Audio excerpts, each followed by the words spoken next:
Welcome back, ladies and gentlemen, to Gaming to the Max and part 4 of our Hearts of Iron 4 Kaiserreich, the German Empire. So, in the last episode, we did officially... Ooh, my camera went crazy. We did officially win the war over here in China for the League of the Southeastern Provinces, or at the time it was the Nanjing Clique. So we won that war out for them. We also came down here and helped Najd against Jabal Shamar. Someone asked me why I chose to go with these guys. I'll be honest with you. I've never seen them win as long as I've played. And they are paternal autocrats, which is what we are right now. They also have a chance to kind of like destabilize the Ottomans. And I don't know if the Ottomans will win this time around, you know, depending on if they win against the Kaiserreich Pact or not when that comes about. So, I mean, there's a lot of stuff that will go on.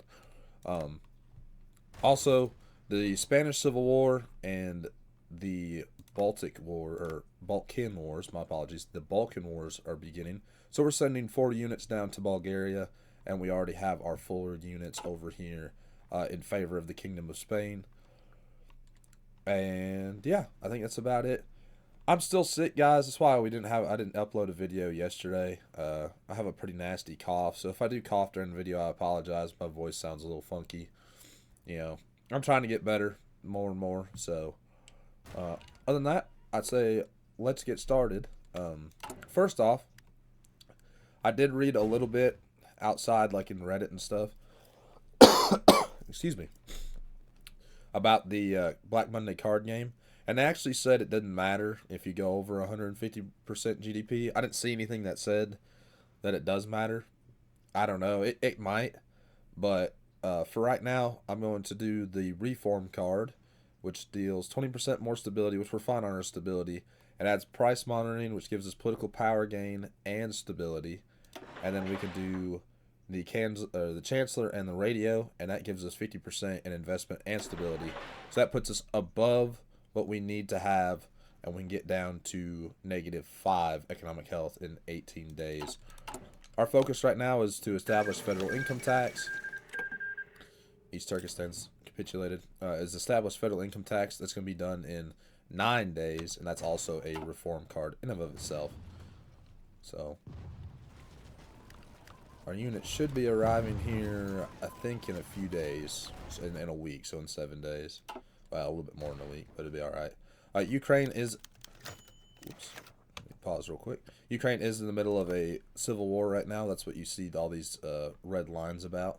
And we did support Hetman Pavlov. The Central European Customs Union returns to activity after the beginning of the economic crisis caused by Black Monday stock market crash. Caused Germany to draw its attention away from foreign affairs this past year. The Central European Customs Union, more commonly known as Mitteleuropa, has returned back to action. Once again, summits of the foreign affairs ministers of the organizations are being held, each one with the intentions of coordinating the economies of the alliance and facilitating easier flow of goods. Over time, Mitteleuropa expanded it to several official and unofficial fields of activity, and the interest of the member states may take it to aid in one field or another. Of course, certain intellectuals and politicians envision a bit more, a dream of a chance to reform the organization and create something new. A German economic hegemony, a fulfillment of pan-European dreams. Times will tell. Good. And that gives us the Mitteleuropa ability to use Mitteleuropa, I guess. So there's all these member states, and you get to vote. So you got support for industrial policies or projects gives you 1 civilian factory. The arms industry gives you 1 military factory. Infrastructure projects gives you 1 infrastructure. Financial injection gives you -10% consumer factory goods. The industrial advisors give you +5 construction speed and factory output. And the arm experts give you -5% production costs for infantry equipment, towed artillery, and armor. I think military factory is what I'm going to vote for. All right, I'm trying to stop. I don't know if you guys mind if I pause a lot, but I pause a lot to try to think about what I'm doing. Failed revolt in Ukraine for some time now. The German client state of Ukraine, led by Hetman Pavlo Skobaninsky, has been embroiled in an uprising led by Republican opposition, originally operating in Austrian Galicia over here. Now it seems that the future of the Hetmanate is secured with the news that the Republican forces have been driven out of the country, bearing a few small pockets of resistance scattered throughout the western portion of the state. In the wake of the revolt, the Hetman's government has continued its conservative course under the ruling of Hetman's coalition, but it is expected that the upcoming election will be a pivotal point, one that may shake up Ukrainian politics greatly. Hopefully that will be the end of it. The royal scandal.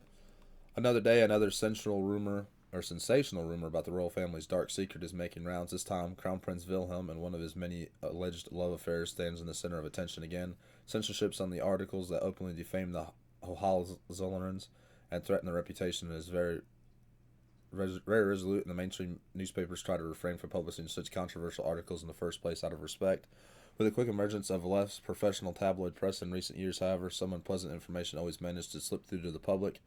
Considering the Crown Prince's relatively low popularity, barely anyone can really be expected to be shocked about the new headlines, though only in the heart of the empire and the Reichschancellery did the future monarch's behavior cause more than great displeasure. Reichschancellor Kleiss's view on the role of monarchy and the nobility in general are peculiar, to say the least. Deeply fascinated with the Prussian spirit and the divine right of kings, he is convinced that the state is kept alive by the forces that once founded it. However, with the God-given role that the king plays within society, certain important duties come. The true conservative selflessly serves his people just as God intended him to. Kleiss believes, but doesn't put personal interest above everything else. Such notions are responsible for the Reichschancellor's quite idealistic perception of the aristocracy, the second estate. In order to be respected by the common man and subordinate to them, they need to be heroic, determined, loyal to their own convictions, just and full of faith, all of which are traits that the Crown Prince is lacking. While William's extramarital adventures may not be that important to the general public and won't inherently harm the royals per se, they could hamper the new government's ambitious reform plans in the future on a more subtle level. After all, the behaviors of a decadent, egotistic sovereign is likely to rub off on the population that's guided by the former, causing a loss of all morals and traditions, eventually losing the proud German nation for the conservative cause forever. After a secret emergency session with the high-ranking government members, Kleiss is determined certain actions must be taken. Terrible. Game-based stability, -2%. Sorry, -4% stability. Austria has canceled their non-aggression pact with us. Yeah, because we're a different ideology. Uprising in Ukraine crushed. Good news from Kiev has reached us. The Ukrainian ambassador for Germany has informed our respective ambassador Johann von Veskiev. Anyway, that the critical situation has passed despite initial setbacks. A counteroffensive pushed the Ukrainian socialist rebels out of the country and forced them to flee, ensuring that Skorpynsky's rule in Ukraine is essentially unchallenged. While the Hetman has never styled himself as pro-German, preferring to be labeled pro-Ukrainian instead, there's no doubt that his victory will be beneficial for the German-Ukrainian cooperation. Hopefully we can expect to reap the rewards of said cooperation, as well as remain assured that our defensive Ostwald plans can continue as before. Good to hear. Game-based stability +2. And change in popularity of paternal autocrats +2.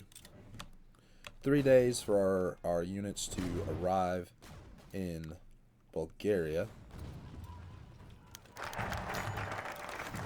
We've established federal income tax. Now the directions of the military. It was said long ago that Prussia is an army with a state, and though Germany has advanced beyond the British image somewhat, it is no surprise that the Imperial German Army is one of the most influential and valued arms of the empire. The Weltkrieg has given it an aurora of invincibility, and though it may be true, the army is nonetheless mired by issues that may prove to be its Achilles' heels.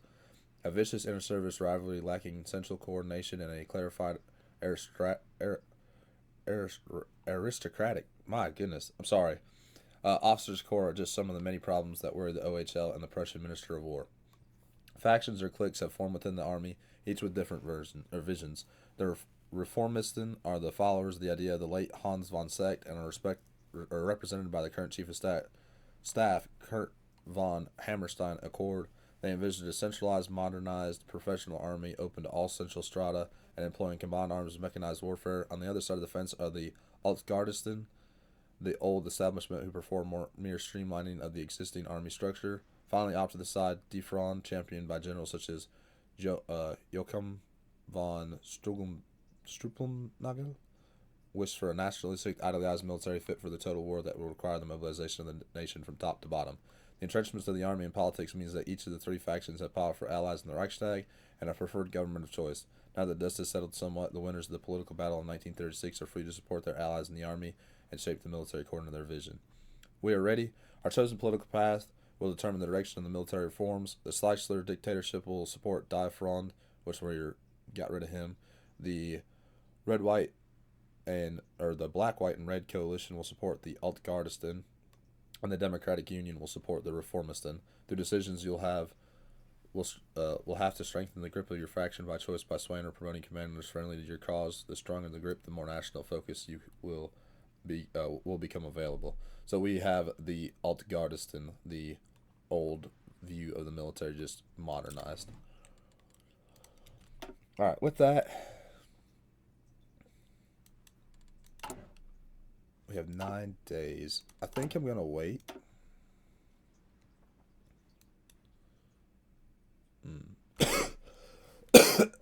Excuse me, sorry.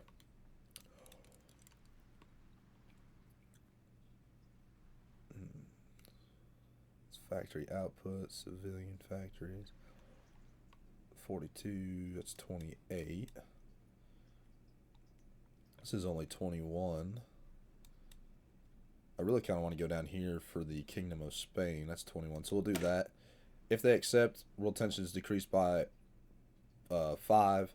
If they decline, they gain negative 15% base war support, and we gain 5%. So that's 21 days, and then we should be down to -5, and we can do the die conservative revolution there. Gives us a bunch of stability and a bunch of political power, which will be very nice. Alright, let's start back up. We should get these units over into Bulgaria here soon. The economic saver. In the following months since Hugenburg's appointment as the Secretary of the Economy, the Hugenburg Group press has been in overdrive.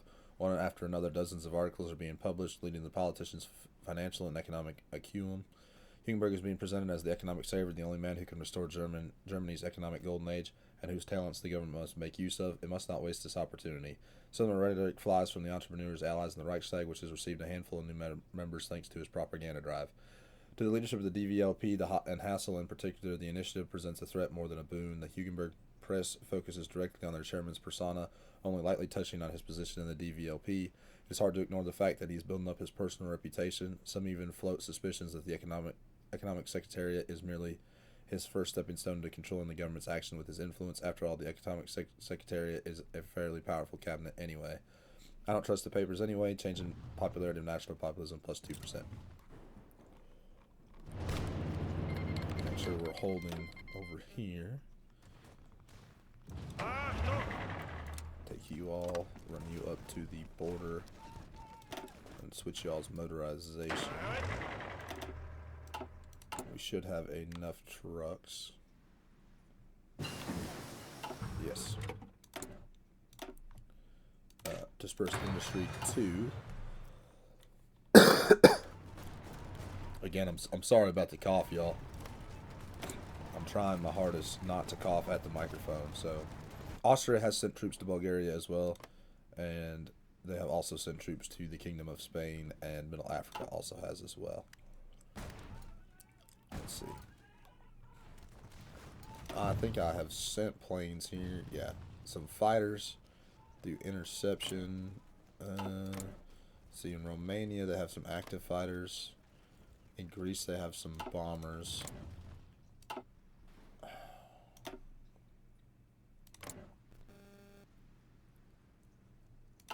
kind of want to switch from fighters to maybe man, our close air support's not very strong though. Maybe some tactical bombers. Delete you guys. Delete you guys. And we'll send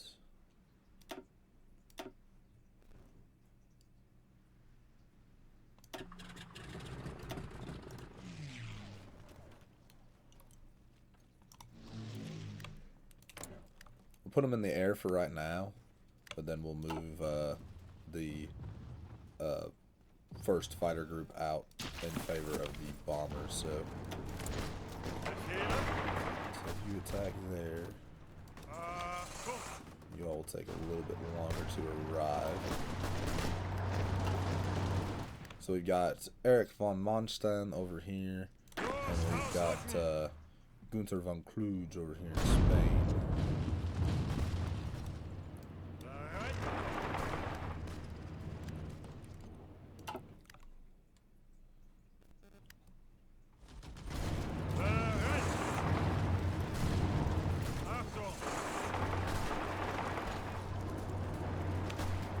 See if we can do that. Review there. Ah, they got my unit there. Oh, no, they don't. Alright, let's see. Zupede secures power in Yunnan. So the NRA, the National Revolutionary Army, is back in power over here in the Yunnan clique. Right there, the NRA prevailed. Hopefully these paternal autocrats beat out the Socialist Party there. Back over here. Take my tank. Let's see. Your plains, your hills.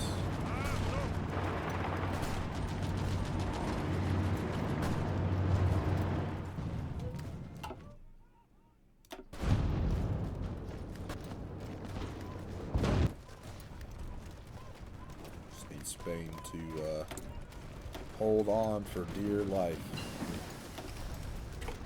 There's passive sonar. Let's get that active sonar going. Ooh, I wasn't paying attention. Whoops. Let's switch off of it real quick.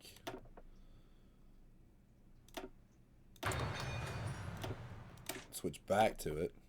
We'll do our escort service. Alright, now for the Black Monday card game. Let's do this one because of the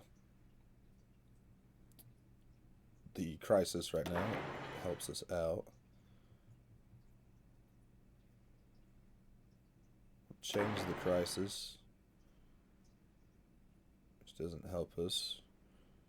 We can do this one. This one and this. It wasn't enough. So we're not going to beat the game this time around. And now the socialists assume full control in Norway.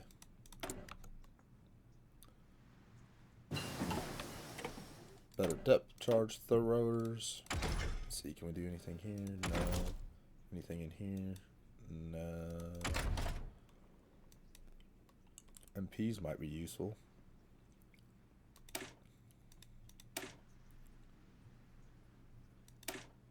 Yeah, let's get MPs researched.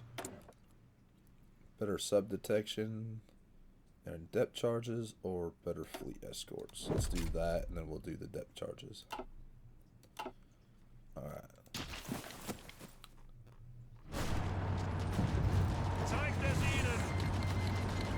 Norway has joined the Third International. We were expecting that. Taking that tile there. Assist on fighting. Actually, maybe do something like that. We can push through. The communards resist. The government of the Commune in France has shown its true face and refused to accept our reasonable demand. Though their reputation will suffer a bit, this is a meager gain compared to the growth intentions. So we gain plus 5% more support, and they lose a base 15. So they're at 24%. Now they'll be at, I guess it'd be what? Around like 9. Let's do the Conservative Revolution. Or maybe that's 24 with the negative 15. Which, I mean, that's still not good for them.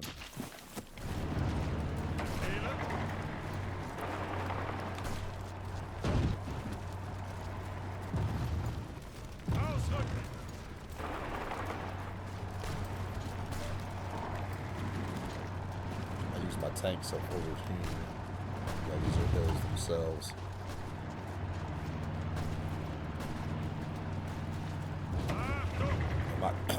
move a unit there, so I'll move these guys down. Break through right here.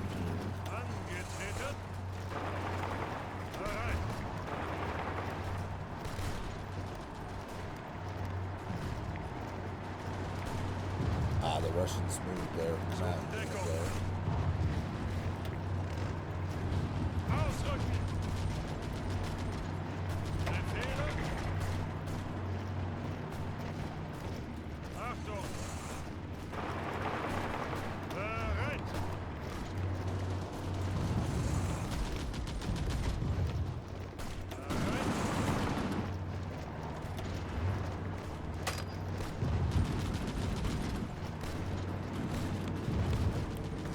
They split Serbia in half. The urgent measures. After some weeks of silence, the Secretariat of the Economy, led by Alfred Hugenburg, published a white paper announcing the priorities in the Kleist government immediately and thorough economic reform is necessary in order to reinvigorate the economy, grant a beneficial environment to industry, and curtail the strength of the socialist movement, which, according to the Secretariat, saps the empire of its strength with its current demands. The 13-point list, described as the urgent measures, reflect Hugenberg's economic and political worldview. Its demands for the immediate deregulation and privatization of state-owned industry, establishment of import control and tariffs for important productions, even if it violates the Mitteleuropa agreements, replacement of the welfare state with a mandatory saving, and complete ban on strikes, and a one-year time limit for all trade unions to either disband or abandon all socialist elements. The white paper also considers restrictions on Jewish economic activity, though it remained vague on ways it could be accomplished. Needless to say, the urgent measures immediately garnered criticism, not just for the radicalism, but also because their publication was completely uncoordinated with government policy. In effect, Hugenberg went off on his own, assuming he could do anything he wants and present the government with a fait accompli. So he can run for the office however he likes, or we will say no. I don't like Hugenberg, and I don't necessarily believe that his economic views are the right views. The welfare system kind of did support the people when all their jobs were destroyed, and I mean, I agree on like maybe the ban on strikes and everything. I don't agree with violating Mitteleuropa because it is going to be beneficial for us. I mean, so I'm just going to say, yeah, it's not what the rest of the government agrees with.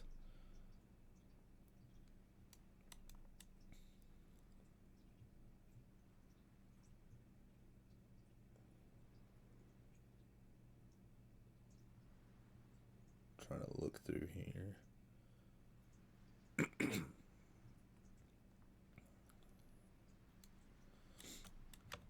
Keep going.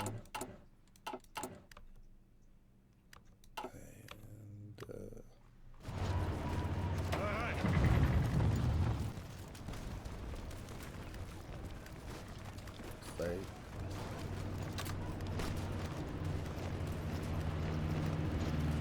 hold out.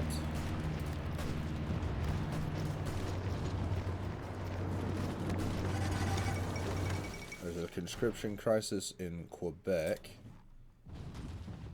The Romanians are pushing. The Spanish are hurting quite bad.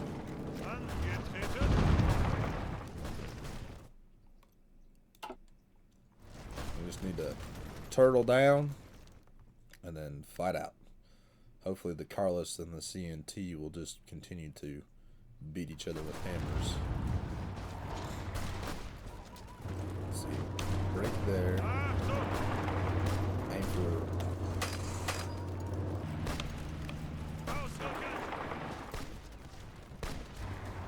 Maybe even you head towards there.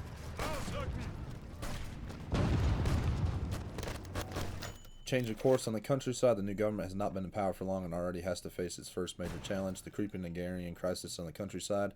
Over the past 12 months, even during the brief Schleicher intermezzo, State Secretary of Agriculture Martin Scheil, a prominent representative of the Kuno von Westrup's moderate leadership of the DKP and a well-connected man within the Lundbund, has remained in office despite enormous criticism. A prime representative of the German agrarian lobby, renowned for his efforts to partially uplift the situation of many farmers during the late 20s and early 30s. Schall continues to be deeply convinced that a further pursuit of his protective tariff policy in connection with a stricter import quota would be able to bring Germany salvation. The end goal was complete autocracy of the German agricultural sector. This plan, however, has now failed, in large part because of the enormous resistance of Mitteleuropa proponents, export industry lobbyists, and trade union leaders who were fearful that Schall's policies might aggravate the economic dilemma by destroying wage levels and hampering profitable trade with other countries. Germany's agricultural's most profiled advocate, and faced with the ruins of his own collapsed house of cards, his efforts have only postponed the inevitable. Now one thing is clear: with the situation still deteriorating and the real population becoming more and more radical, Schall and his methods need to be replaced. Germany's new agrarian policy needs to start with a clean slate. But who will fill the role? This will strengthen the standing of the DVLP and add disorderly agrarian policy, which gains negative 4% or negative 0.4% weekly stability.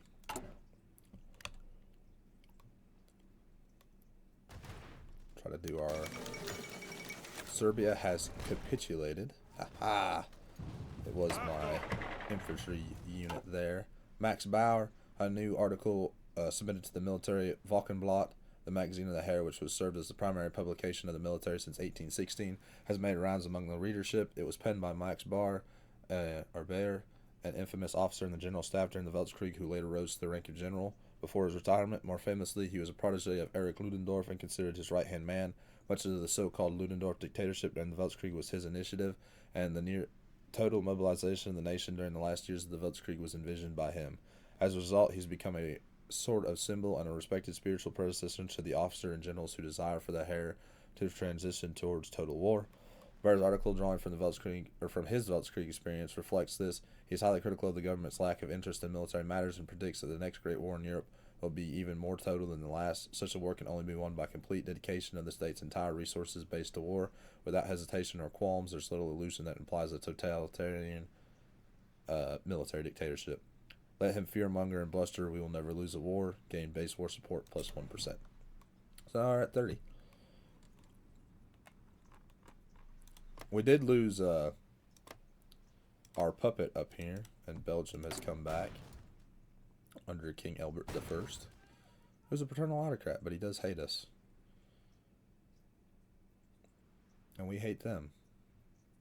So, I guess it does not matter that we are the same ideology.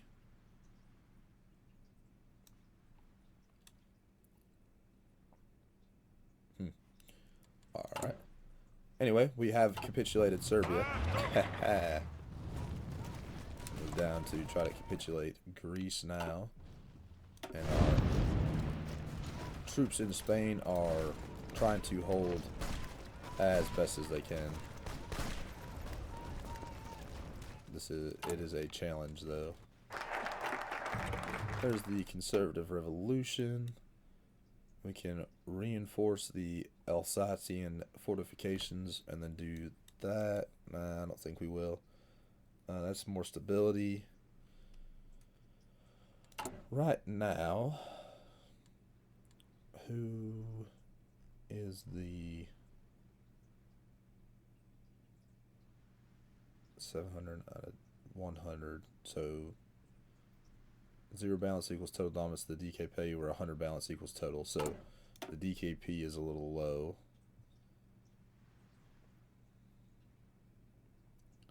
That's just stability. That's just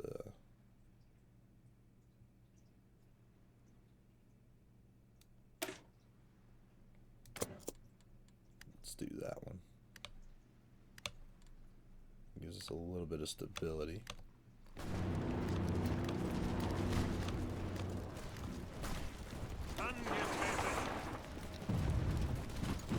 Take back that airport. So we got 100 of our air superiority planes out. And we've got some bombers down here. Let's do logistic strikes. Is there? No, it's 1 for 1. And there you got interceptors out.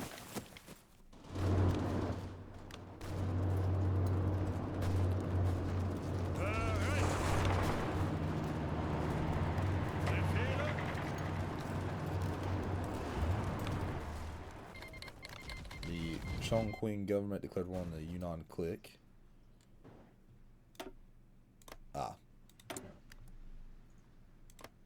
We shall see. Looks like the socialists are winning down here.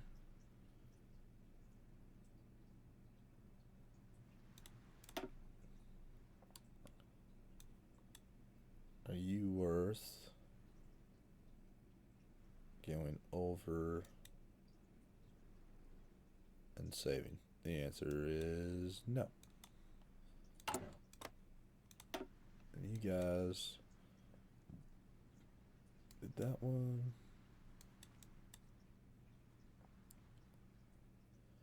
Haven't done anything over here yet. He did all of his Kui rules, Nanjing. So we'll see if they start doing their government tree now. Alright, let's see what else is going on. We can negotiate with lenders to knock out our debt a little bit. I'm going to hold off on that. We're not going to sell any of our Polish. Excuse me.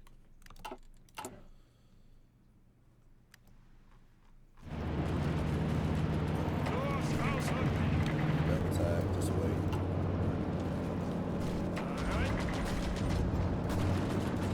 Yeah, that's what I was wanting right there. Beat this horse regiment out.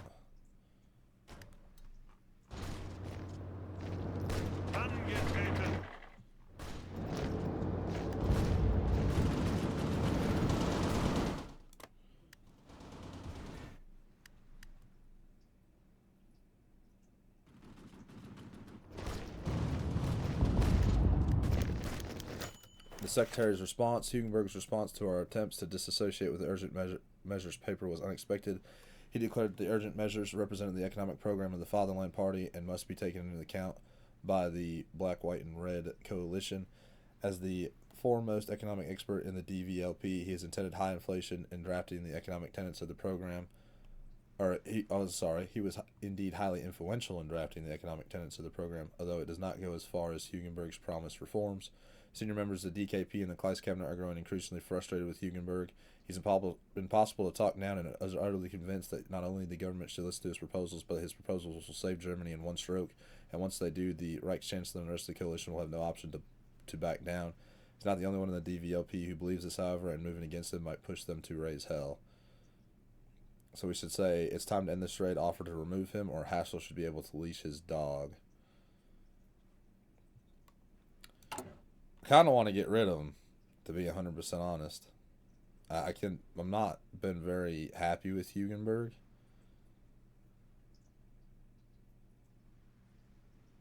Especially with him kind of going behind our back and saying, well, this is what I believe, so this is what we all have to believe.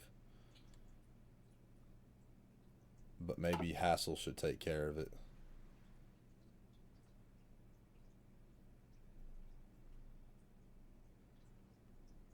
We'll say Hassel should be able to leash his dog. See what comes with that.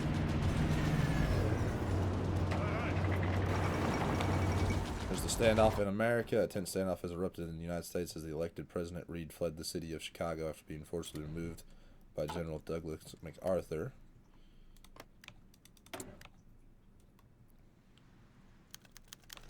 Clash in the DVLP Secretariat. Instructed to restrain the second Secretary of the Fatherland Party, Ulrich von Hassel called him forth to a meeting in the party's headquarters in Berlin, yet this merely heightened the tensions. According to the witnesses, the debate between them quickly turned sour, and Hugenberg's well-known stubborn nature prevented any sort of compromise.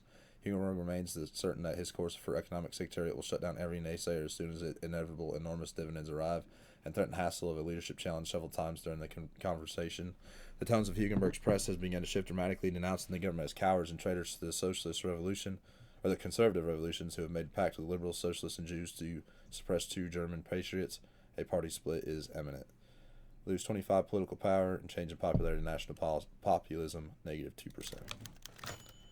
The Trippelzinn reactionary cleavage. Growing tensions between the reactionary and national revolutionary wings of the Fatherland Party, especially thanks to Hugenberg's machinations, have now spilled into outright internal war. regional associations are infighting. Party press is confused on its political positions, and support for the party among the population flounders. Some liberal and socialist outlets are already predicting a split, if not a complete breakdown and collapse of the once feared titan of the far right. Should this happen, the Kleist cabinet might follow in its fall. The leadership of the DVLP could tell that a party split is impending. Fearing such an outcome, Erich von Hassel has decided to call an emergency conference of the party. Held in Berlin in 4 months, it will gather representatives from the party's regional associations, affiliate organizations, and influential backers, and answer at least some of the many, many questions about the future of the party. Far from everybody except the conference becoming a unifying measure, should Hugenburg feel confident he might finally split from the party with his clique, or even give a second try at running for party leadership. Let's hope Hassel and Hugenburg don't bury the conservative revolution. It strengthens the standing of the DKP, and it gives the emergency conference of the DVLP. So we need 20 political power, and this will remove the effects of Hugenburg's outreach.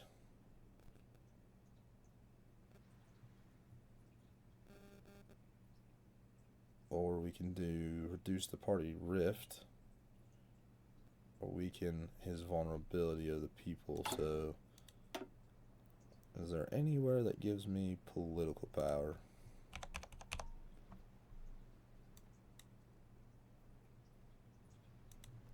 I should look up power.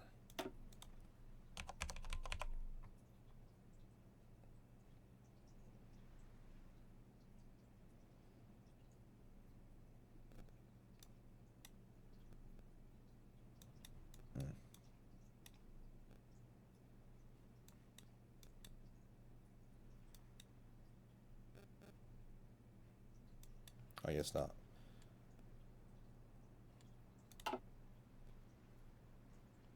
So I think I'm going to... Oh, can't cancel it. So we're going to have to let this play out. Hopefully gain enough political power to then stop Hugenberg's taking over of the DVLP. Currently 32 of the 90 DVLP deputies are aligned with Hugenberg. The rift between the two factions is at 45%. If the current conditions last until the conference, the outcome will be Hugenberg is marginalized. Discovery of citric acid cycle and the newest publications of Chemische Zeitung über die Wichtigen Gebiet die chemischen Industries. Readers could find an article submitted by Hans Krebs, MD, entitled "The Role of Citric Acid in the Intermediate Metabolism in Animal Tissues." In it, Krebs presented his newest discovery of a cycle of reactions involving the molecular citric acid that has proven to be essential in functioning of all living organisms. The process involves a series of cyclical chemical conversions and is a vital element of cellular respiration, allowing all organisms to function. The author of the paper, Dr. Hans Krebs, is a researcher at the University of Freiburg, known for recovering the orthanite cycle in 1932, using previous work by Albert M. Sens-Gorge de Najriptol, who discovered several products and reactions in the cycle. Krebs is presented his discoveries in Succinct faction. The recent discovery has been seen as an extremely innovative, and Krebs is already receiving further honors and renown in the scientific world. The achievement also bolsters the reputation in German scientific circles, and more importantly, the Kaiser Wilhelm Society. Cycle of life, gain base stability plus 2%. So now we're at plus 8. Do mechanical computing.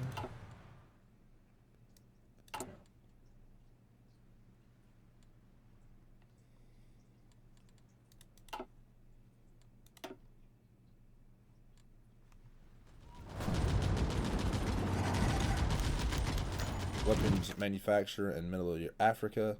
Under the auspices of Karl Ritter and his 4 years plan, and Middle Africa has made progress in light industrialization, using the great labor force of Africa for the production of simple rifles. While these weapons are crude and certainly not fit for use in German hands, this means that several shipments of weapons once destined for Africa are no longer needed there. You can never have enough guns. 2,500 units of German infantry equipment is added to the national stockpile. Very nice.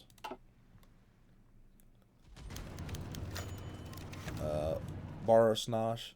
The dismissal of Schall means the loss of a key minister for the DKP, and there was a potential or potentially a massive loss of power in favor of the DVLP. Therefore, it is clear in order to keep the balance within the coalition, his successor must also hail from Vesparp's party. However, nowadays conservative doesn't mean conservative anymore. Even the old DKP has evolved into a diverse party with many ideological different wings, and depending on which of those will be able to provide Schall's replacement, things might not end as well for the old moderate leadership around Vestarp. Especially in connection with the pressing agricultural question, two powerful factions have emerged in the last few years, between which Schall recently managed to mediate more or less successfully. On one hand, there's a classic Prussian aristocracy, landowners, the Junkers, reactionary, elitist, and narrow-minded by nature. They are mostly keen on two things: preserving the societal status quo and protecting their national property. A popular young politician from the rank is the Rhenish agricultural functionary Hermann von Nuneck, who is well connected both within the local Lundbund and in Catholic farmer organizations, willing to balance the interests of landowners, farmers, and the industry. He is seen as a compromise candidate with good relations to the party leadership. The second major group are the non-aristocratic small and mid-sized farmers, many of whom hail from central and southwestern Germany. Vastly outnumbering the Junkers, they are an up-and-coming political force to be reckoned with. The economic crisis has reopened old wounds between the two groups. Mistrust at an all-time high, and appeasing the farmers with a government office and involving them in political process could calm tensions down. However, many of these farmers adhere to quite radical ideas with a Volksches corpus touch, quite similar to the DVLP's vision. Thus, choosing a non-aristocratic candidate, Hans Schlang Schoningen, a renowned agricultural expert from Pomerania, could benefit Hassel more than Vestrup in the long run. Let's do Strangl, the voice of the common man, gives us plus 25 political power, and we get the event form. Oh, it's a lot of reading. Let me get a drink real quick. Hans Schlang Schoningen is among the most renowned personalities of the Conservative Party. While technically a Junker of non-aristocratic origins, the longtime leader of the Pomeranian DKP branch has more in common with the small and mid-sized farmers west of the Elbe than with his reactionary grain-growing brethren in East Elbia. His estate, Gut Schoningen, near Stettin, is regarded as an internationally renowned model business that survived the agricultural and economic crisis thanks to his clever entrepreneurial management, and Schlang's know-how is undisputed in all political spheres. What is not undisputed, however, are his methods. Schlang is in favor of an interventionist approach when it comes to solving the agrarian crisis. In his eyes, a true agro-political turnabout is needed, at the end of which there will be a German East that is economically strengthened and nationally consolidated. Schlang ultimately strives for a complete restructuring of the agricultural economy, especially in East Elbia, via indirect land reform. Too heavily indebted Junker estates will not be bailed out by the state, but parceled out among small and mid-sized farmers or resettled by unemployed factory workers or farmhands. Schlang's pragmatic, efficiency-oriented vision is not only rooted in his background as an experienced agricultural economist, but also his ideological implications. The combinations of the agrarian revitalization and Eastern settlement is embraced as a project to awaken the colonial spirit of the Germans and thus lead the people back from the overpopulated cities to productive work on the rural soil, which gives food and life. Such almost revolutionary plans are opposed to the ideas of many of his party colleagues, but could really guarantee an improvement to the disastrous situation of German agriculture in the long run. One thing is clear: Schlang's appointment will provoke tensions. A Junker speaking for a common rural people. This is not what I expected to see. We get to hire him, which gives us plus 10% recruitable population and plus 10% construction speed for infrastructure, and then it opens up some decisions. So come up here to our decisions. I think the only one that we can do is this one, which gives us disorderly agrarian policy change plus 0.2 weekly stability and plus 50 political power. Let's click on that. That's going to take 20 days. And we can also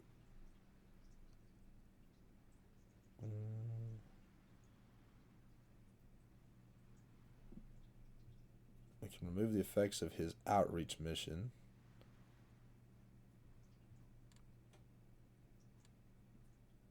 We can weaken his faction.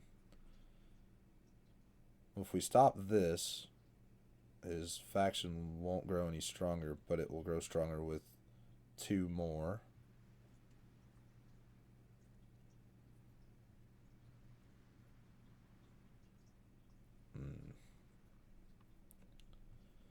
We can keep the party rift or try to save it, or this decision will remove the effects of his outreach until it is reactivated.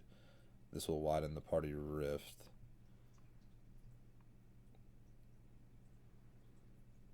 We can try to save up to reassure Schmidt.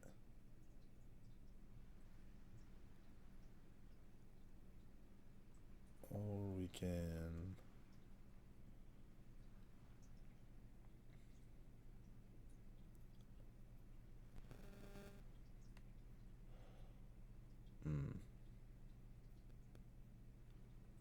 Let's do that one. The current outcome, the current conditions last until the conference outcome will be a party split. Not really what we want to see.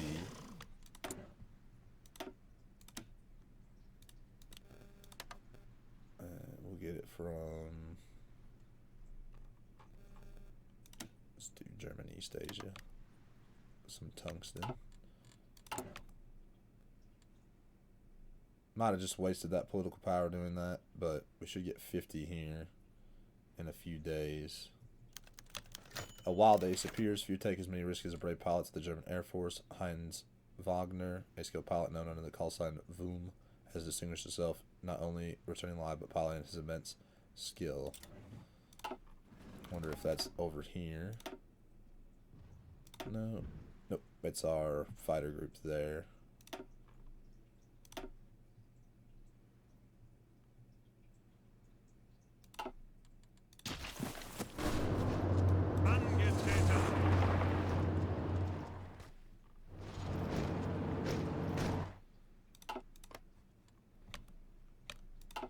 Carlists are pushing into CNT territory somewhat. Let's see.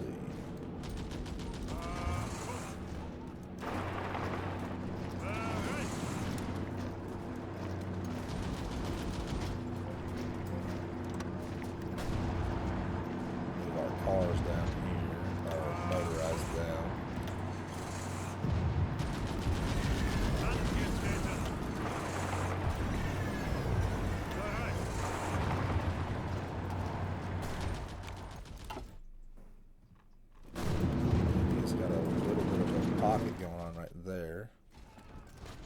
We got 6 divisions sitting there.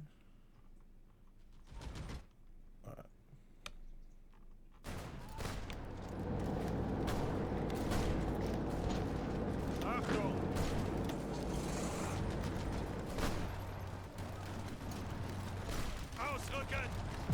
I'll try to retake that port right there. Up with our supply. Alright, so we failed that with the vulnerability. What's this say now? 42 of the 90. We should get that political power. Agitation among the SPD left. The right has now consolidated their hold of the government of Germany, and the chance of the incumbent cabinet failing due to pressure from the Reichstag appears increasingly narrow. As article after article is printed on grand plans to dismantle the already fairly weak parliamentary system in Germany in order to replace it with decades of right-wing dominance, Social Democrats grow increasingly uneasy.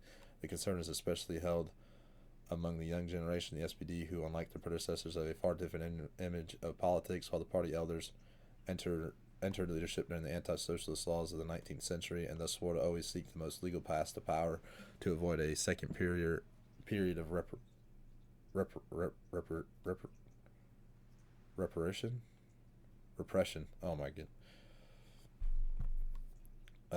The politicians born in the 1890s or later experienced this and thus are far more aggressive, though not necessarily more ideologically radical, than chapters of the SPD, trade union meetings, and socialist study groups. Tense discussions taking place on whether social democrats should take to the streets to fight for the defense of democracy. It seems a large bulk of the party's mass memberships are swayed by this rhetoric. Leading members of the SPD youth wing, such as Kurt Schumacher and Theodor Habuck, as well as the long-forgotten yet existing radical left wing, the party, which included such people as Max Stevitz and Kurt Rosenfield, have been reorganized as leaders of this move. The party central committee still expects us to wait out a short-lived period of right-wing rule. Not everyone believes democracy will simply defend itself. Lose negative 2% stability and change the popularity of social democracy plus 3%. There's the new German conservatism. A great peasant uprising in Poland. A national wave of peasant protests has broken out in Poland, and the events have caused some unrest even in the Prussian side of the border in Masuria and among the smallholders of Posen. The scale of the demonstrations are worrying, and should August the 4th government fail to contain the rebels, the strike might turn into an actual uprising against our interest. Many in the council have asked Berlin to instruct them how to handle it. This might radicalize them, or let August handle it the way he sees fit. Yeah. Figure it out. August the 4th. In 3 days, we should get enough political power. I know I didn't choose a national focus. It's because I'm trying to save up my political power. The Second American Civil War gained world tension, increased by 12, and everybody is now at war. So you have the United States under Douglas MacArthur. You have the American Union States under Huey Pierce Long. You have the Pacific States under Hiram Johnson, and then you have the combined syndicalists under John Silas Reed, or Jack Reed. The only reason, even though we are much friendlier with Douglas MacArthur's United States, I'm going to support the AUS, the American Union States. And the reason I say I'm going to do that is if you come over to their back on the world stage, if they win, they have a choice to join the Reich's Pact. They are the only faction in America that does. If they enter the fray under MacArthur, they enter on the side of the Entente. So if we can get the AUS to win, they have a chance of joining the Reich's Pact. So come over here. We'll get 4 units under Albert von Mackensen with his cavalry forces, and we will send them over here. We'll send air wings as well, and we'll come up here and support the AUS, and they get 2 units, 2 Union divisions made out in Colorado, and we send them 2,000 rifles. Alright, there we go. Hold off on doing anything in our focus tree. Like I said, we're going to try to get some political power. Scroll back up here. We got 12 days. We got 11 days for that political power, so we just got to keep our eyes on it.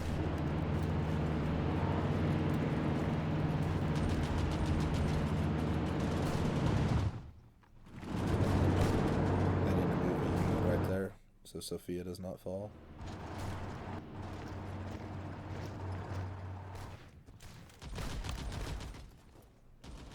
Let's see. We've got some political power. Don't want to do the Agrarian thing.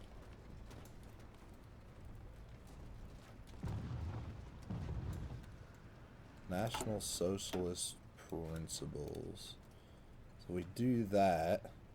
It takes 42 days. We can establish that. That weakens his faction and gives us plus 50.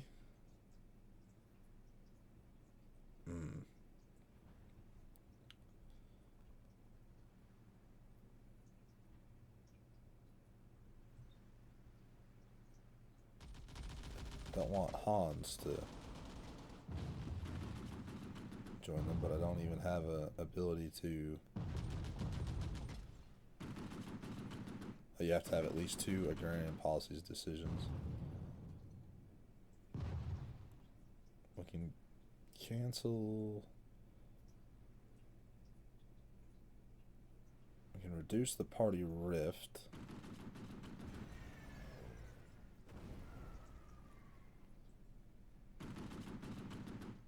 We can weaken his faction. What's his faction at? 42. Let's weaken his faction. So it lost 4.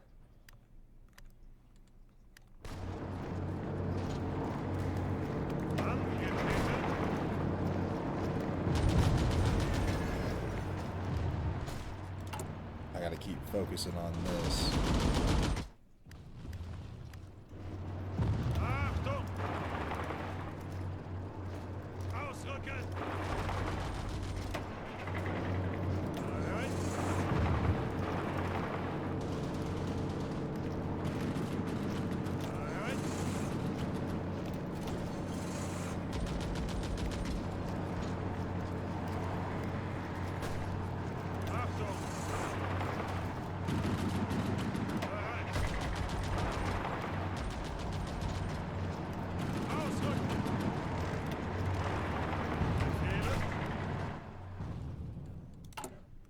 Alright, 2 days, 1 day.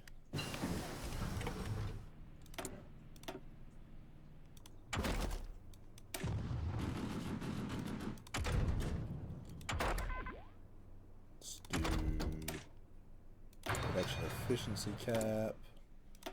Submarine hunters.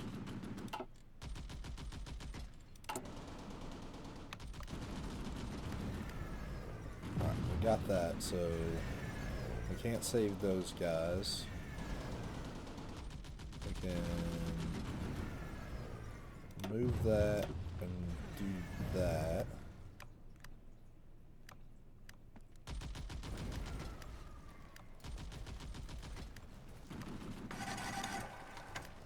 Still outcome of a party split.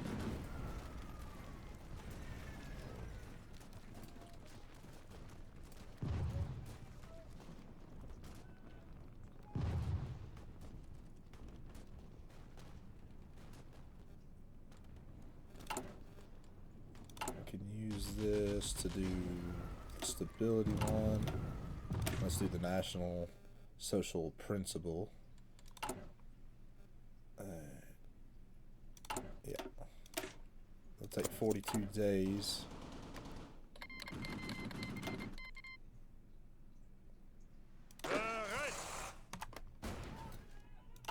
I don't know really what's going to happen with the political spectrum, by the way. I'm just going to keep trying it as best as we can. Let's go knock out this big... I don't know if there's any units there or not anyway. Costa Rica requests our protection. Horrified by the civil war in the United States, a small nation looks in fear to its eastern and northern borders, waiting for an attack now that its protector is at war, and has requested we openly express our desire to keep Costa Rica a sovereign state. As Entente forces encroach on the Panama Canal, determined to snatch it from the failing U.S., and socialist forces are looking eagerly to the ill-defended Costa Rican nation, it'd be in our interest to establish a foothold on the American continent and keep a close eye on the region should the situation escalate even further. Guarantee them, and Germany grants us support, so offer them assistance. So now we're guaranteeing Costa Rica. It did put us in a little bit of negative political power, but back to the card game. We'll do capital controls, where the inflation crisis.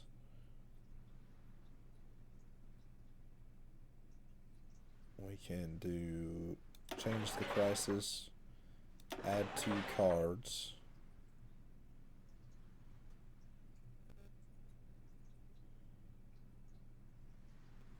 That one and that one. Add another card. And maybe democracy prevails in the Philippines. The United States taught them well. We can add another 2 cards. Money issuing and money creation. There we go. That made our debt huge, our GDP, but we did win that game. So let's see. We'll go scroll down.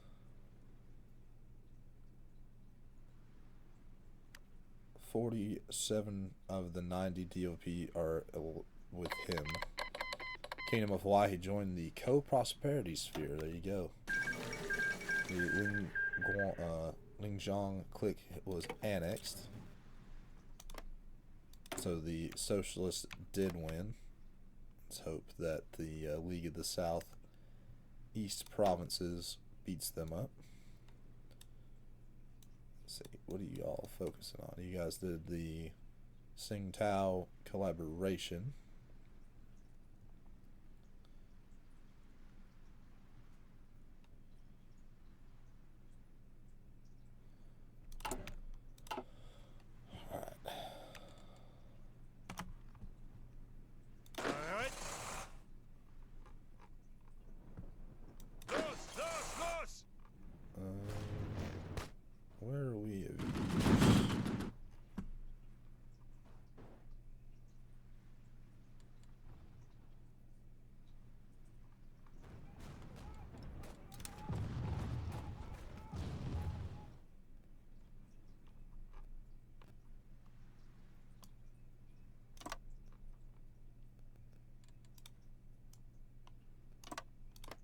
Let's take St. Louis and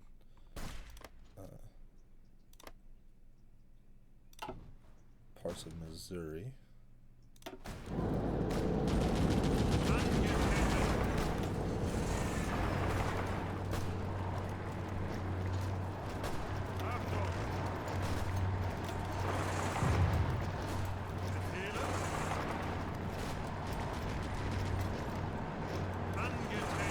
That mountain division there encircled.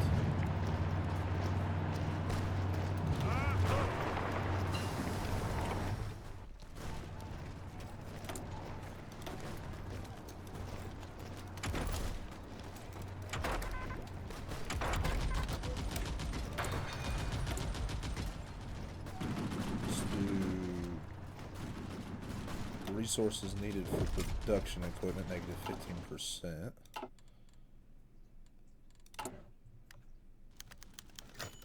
Movement of March 3rd, a meeting by the coffee table in Berlin soon escalated into something more, connection pulling on connections, and in the end, Kurt Schumacher and Theodor Habuck, joined by the members of the LVP such as Hans Robinson, Ernest Strassmann, and Heinrich Landau, have established a so-called Club of March 3rd, named after the date of the promulgation of the March reforms to the Imperial Constitution. It refers to its goals, with that name alone, the defense of the March reforms against what is perceived as the encroaching reactionary rule, though the club professes to be a nonviolent organization that seeks to use public pressure in order to force the regime to consider its moves. We can pierce through the veil and recognize what the movement truly is. The pervasive influence of traitors, perhaps even syndicalists and Russian-funded, runs deep, and it's likely the club's wide connections with fellow social democrats, liberals, and trade unionists will allow it to organize numerous actions of protest through the following years. Perhaps if we escalate our crackdown on social democrats, however, their influence can be broken. Gain base stability, -2, lose 25 political power, and periodic events about the resistance of democratic societies, your actions will begin. Great.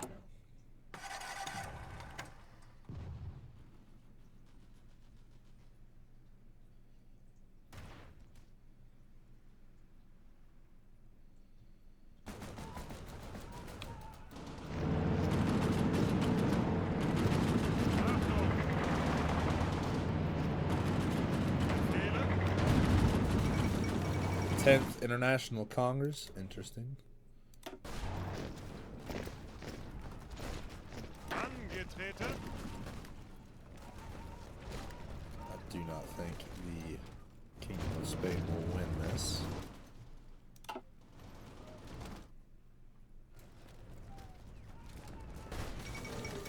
Panama Canal crisis.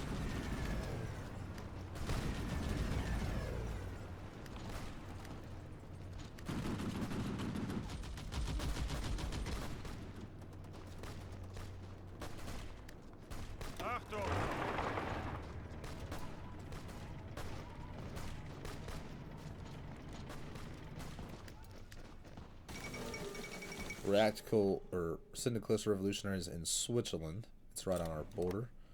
Looks like Switzerland is now socialist. Let's see, we have 4 more days on the National Social Principle.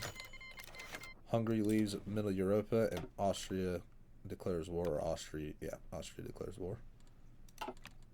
The Austrian Empire declares war. So there's a crisis on the Danube. The stability of Central Europe is threatened.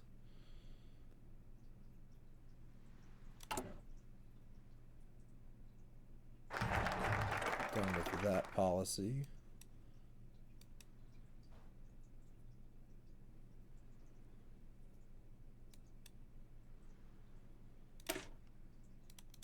Let's do this, or let's do that one. We can establish the Joint Committee of the Fatherlands Party.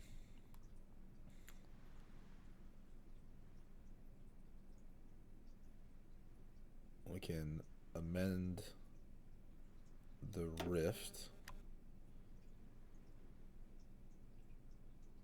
So we're at 50%. We can also remove the effects. That puts it at 55%. So we shall see what we can do. We might, you know what? actually cancel that. And let's see if we just try to build. We almost get 2 political power a day. Let's try to get some political power for the game, or for the get rid of Hugenburg.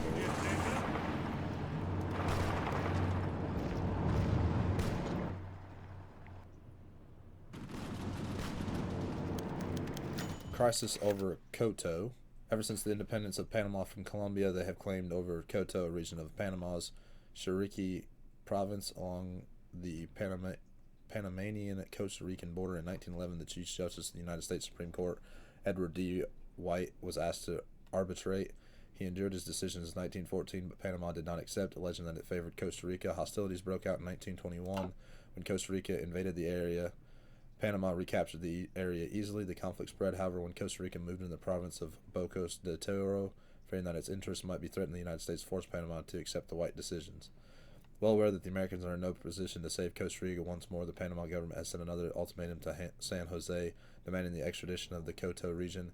Even though we have little reason to mingle in their small disputes, finding a peaceful resolution in the crisis will reaffirm our status as an excellent negotiator and should force the Central American region back into submission. Let's offer to sit down with Panama or issue a warning. We'll offer to sit down and see what they say.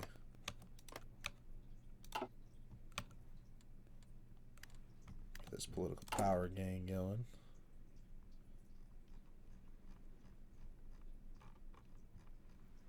Minor defeat. That hurts our political power cost, so I'm going to hold off on that.